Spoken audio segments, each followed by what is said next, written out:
سورہ توبہ کی آیت نمبر 39۔ اللہ رب العزت کا فرمانے والی شان ہے، اِلَّا تَنْفِرُوا يُعَذِّبْكُمْ عَذَابًا أَلِيمًا، اگر نہ کوچ کرو گے تو تمہیں سخت سزا دے گا، وَيَسْتَبْدِلْ قَوْمًا غَيْرَكُمْ، اور تمہاری جگہ اور لوگ لے آئے گا، وَلَا تَضُرُّوهُ شَيْئًا، اور تم اس کا کچھ نہ بگاڑ سکو گے، وَاللَّهُ عَلَى كُلِّ شَيْءٍ قَدِيرٌ، اور اللہ سب کچھ کر سکتا ہے۔ ارشاد فرمایا کہ اے مسلمانوں، اگر تم رسول کریم صلی اللہ تعالی علیہ وآلہ وسلم کے حکم کے مطابق اللہ عز و جل کی راہ میں کوچ نہیں کرو گے تو اللہ تعالیٰ تمہیں دردناک عذاب دے گا اور تمہاری جگہ دوسرے مسلمانوں کو لے آئے گا جو تم سے بہتر اور فرما بردار ہوں گے۔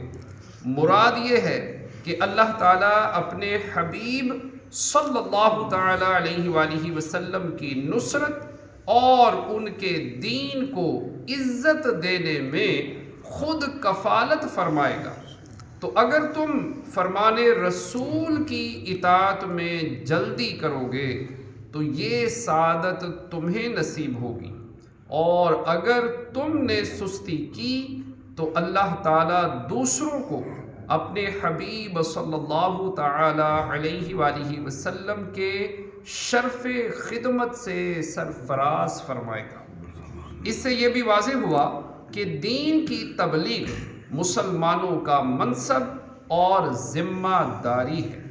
اگر کوئی یہ سعادت حاصل کرتا ہے تو یہ اللہ تعالیٰ کی کرم نوازی ہے، ورنہ اللہ تعالیٰ کا دین ہمارا محتاج نہیں بلکہ ہم اس کے محتاج ہیں۔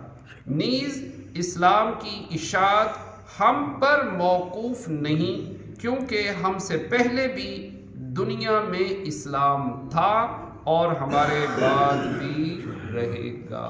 اللہ پاک کی بارگاہ میں دعا ہے جو پڑھا سنا عمل کی توفیق عطا فرمائے، آمین، بجاہ خاتم النبیین صلی اللہ علیہ وسلم۔